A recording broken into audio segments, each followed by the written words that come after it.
Starter से, with helping of the 3 point starter DC shunt motor को हम start करेंगे।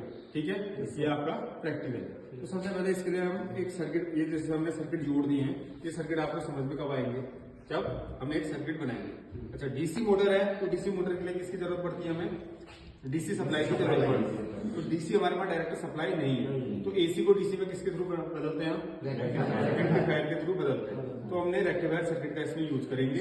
रेक्टिफायर सर्किट का यूज करने के बाद फिर हम डीसी मोटर को 3 पॉइंट स्टार्टर के थ्रू सप्लाई देंगे। अच्छा, स्टार्टर का काम क्या होता है, स्टार्ट करना। किस तरीके से स्टार्ट करना, कोई भी मोटर जब स्टार्ट करते हैं शुरुआत में क्या लेती है, हाई करंट लेती है, क्योंकि हाई स्टार्टिंग टॉर्क की जरूरत होती है। तो स्टार्टर क्या करता है, उसको जो अगर आपने डायरेक्ट जोड़ दिया उसको, तो उसकी वाइंडिंग जल सकती है, प्रिया इधर ऊपर, तो मोटर की वाइंडिंग प्रिया, जल सकती है। तो Priya, help of the starter, with help of the starter हम क्या करेंगे, इसको स्टार्ट करेंगे। तो इसके लिए सर्किट कैसे बनेगा, जरा सर्किट देख लो। ठीक है, पहले सर्किट बनाते हैं। सबसे पहले हमारे को हम इसको क्या देंगे, एसी सप्लाई देंगे। एसी सप्लाई के थ्रू हम इसको जोड़ेंगे, जिसे एक इसमें फेज होगा और एक इसमें क्या होगा, न्यूट्रल। ये हमारा कहाँ जाएगा, रेक्टिफायर सर्किट में जाएगा। ठीक है, किसमें जाएगा, रेक्टिफायर सर्किट में। डायोड न दिखा के सीधे ऐसे रेक्टिफायर सर्किट बना देता हूँ, आप ही समझ देना कि ये रेक्टिफायर सर्किट है। ठीक है, ये 2 टर्मिनल रेक्टिफायर सर्किट में ये एसी के जुड़ गए, और जो बचे हुए 2 टर्मिनल है हमारे, ठीक है, ये हमारा डीसी के टर्मिनल 2 निकल के आ गए। ठीक है, अब इसके बाद क्या होगा, ये जो सप्लाई है वो स्टार्टर के थ्रू किसमें जाएगी, डीसी मोटर में जाएगी। तो यहाँ पे को 3 पॉइंट स्टार्टर है। 3 पॉइंट स्टार्टर में 3 पॉइंट होंगे इसके, 1, 2 और 3। ये 3 पॉइंट कौन कौन से हमारा, एल, ए और एफ। एल लाइन आर्मेचर का टर्मिनल और ये फील्ड टर्मिनल। ठीक है, अब ऐसे डीसी मोटर जो है, अभी देखेंगे हम डीसी मोटर में हमारे 4 टर्मिनल है जी। कितना टर्मिनल है, 4 टर्मिनल है। अब ये 4 टर्मिनल कौन कौन से हैं, देखो शुरुआत में सबसे पहले ये F1 फील्ड का, फिर ये F2, फिर यहाँ पे को A2 और फिर यहाँ पर को A1। ठीक है, क्या करना है, जो A1 है उसको हम किससे जोड़ देंगे, आर्मेचर से जोड़ देंगे। जो फील्ड है उस फील्ड को आपने देखो कभी कनेक्ट है तो ऐसे दिखाना है, तो इसका मतलब शॉर्ट होता है। किससे जोड़ देंगे, F से इसको हम जोड़ देंगे इस तरीके से।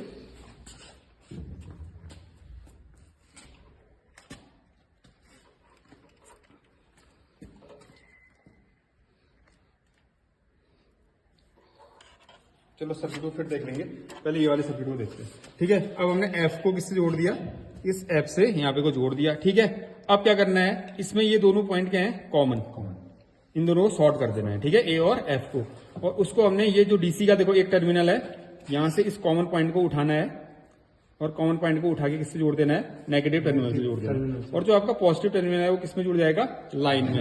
अब आपकी जो सप्लाई आएगी वो, ये क्या है आपका स्टार्टर है, ये क्या है आपका स्टार्टर है, तो स्टार्टर है, और ये क्या है आपका मोटर है। ठीक है, तो स्टार्टर और मोटर है, तो आपकी सप्लाई इसके थ्रू जुड़ जाएगी। ठीक है, तो अब इस तरीके से आपने सर्किट को जोड़ना है। अब हम देखते हैं क्या सर्किट हमारा ऐसे जुड़ा हुआ है। तो सबसे पहले आप शुरू करते हैं, देखो यहाँ पे देखो सभी लोग, हमने एसी सप्लाई ली, क्या ली, एसी सप्लाई। ये एसी सप्लाई आई, ये आपका रेक्टिफायर सर्किट है जिसके आपके 4 टर्मिनल हैं। ठीक है, जो एसी सप्लाई है, ये देखो ये और ये वाला कोना जो आपस में ना विकर्ण जो कहते हैं, इसमें जो जुड़े हुए हैं, ये एसी सप्लाई है आपकी, और ये हमारे डीसी सप्लाई है। अच्छा, डीसी सप्लाई अब देखो कहाँ और कैसे जा रही है, सर्किट को लाओ, सर्किट के थ्रू हम देखते हैं। ये जो डीसी सप्लाई हमारी आई कौन सी, ये वाला और ये वाला टर्मिनल कहाँ गया है, ये कॉमन पॉइंट में गया है। ठीक है, तो अब आप देखो जो मोटर का ये है कॉमन पॉइंट इधर पे, ये देखो ये कॉमन किया हमने, दोनों को शॉर्ट कर दिया, दोनों को F2 A1 को। हाँ, अब ये इसके थ्रू कहाँ गया, इसके नेगेटिव में। तो देखो ये कॉमन पॉइंट जो है यहाँ से इसके नेगेटिव में चले गए। ठीक है, और दूसरा जो इसका टर्मिनल है इसके क्रॉस में जो है ये वाला, ये देखो ये कहाँ गया, ये सीधे इसके एल में चले गया, यहाँ से इसके कहाँ गया, लाइन में। अच्छा, इसका जो ये एफ टर्मिनल है ये किस में चले गया, एफ में चले गया, और जो ए वाला टर्मिनल है ये इसके कहाँ चले गया, आर्मेचर में लग गया। तो सर्किट पूरा हो गया।